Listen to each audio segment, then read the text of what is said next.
One of my favorite online tools for assigning independent practice is Buzzmath. And one of the great features of it is just the interactivity and depth of knowledge that Buzzmath offers. Like any other online program, there are ways to track students, to look at how much time they spend on it, to recognize how much they've completed and how many problems they were correct on. But what's more valuable to me is the content.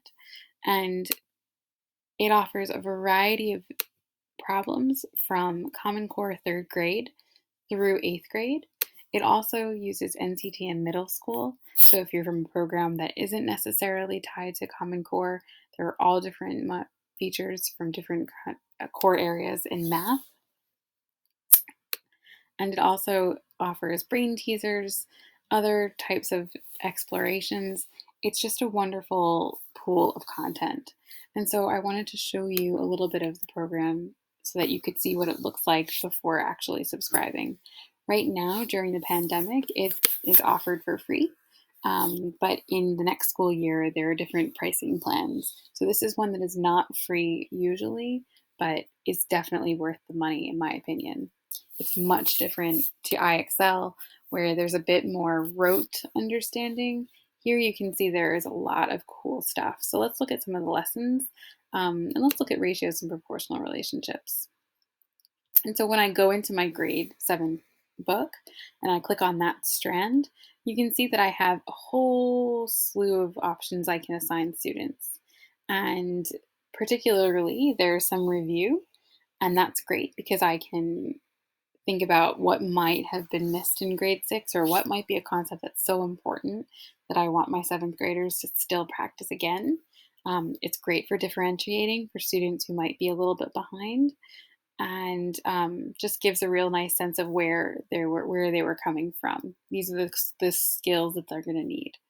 Here we have my strands that are within my 7th grade Common Core, and that's wonderful because it gives me opportunities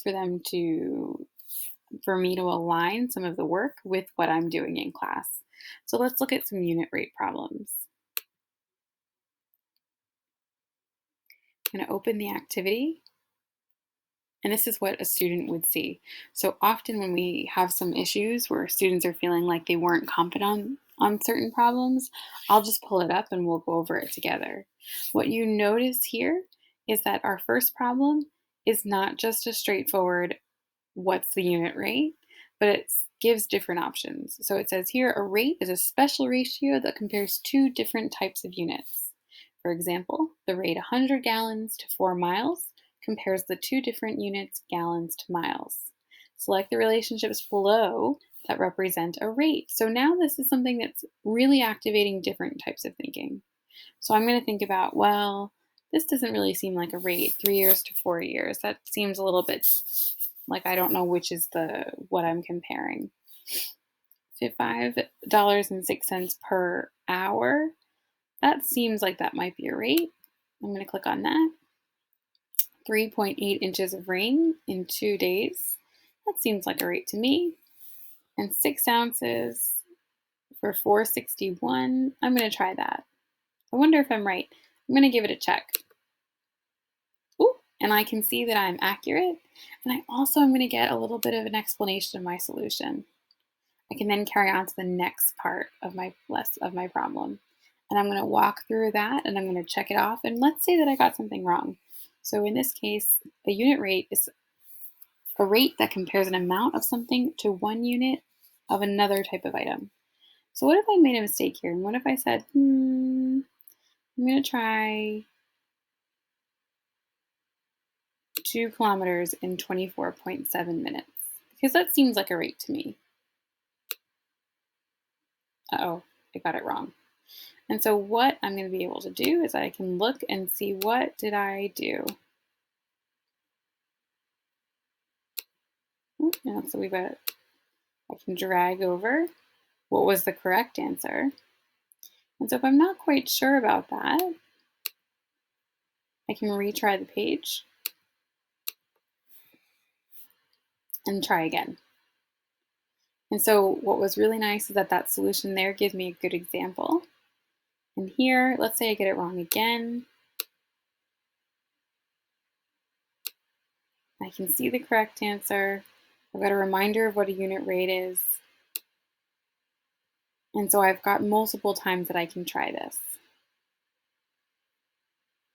You'll notice that I have only a few problems to get through. So I've got another way of looking at unit rates in this problem. I've got an interactive feature where I can watch a car drive, and here are my miles, and here's my hours, or my time.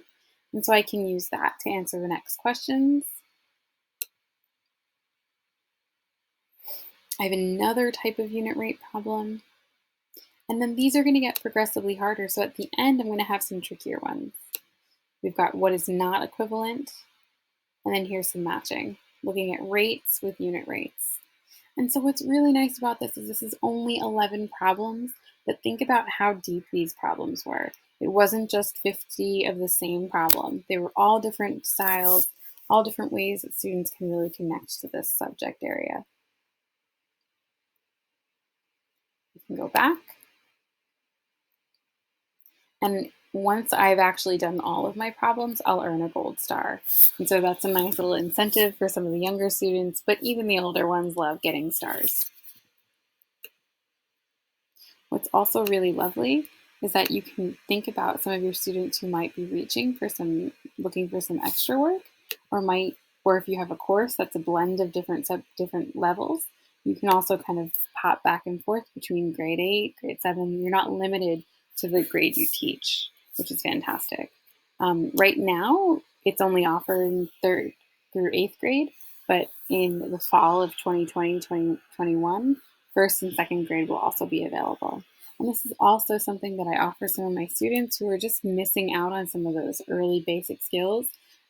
No one will know that they're doing 3rd grade work, but it really kind of it gives them a chance to feel confident, to get through and to remember or try to practice some of the work that they missed out on. Even in 7th grade, there are still skills that we know they can work through. And so it's just presented really nicely.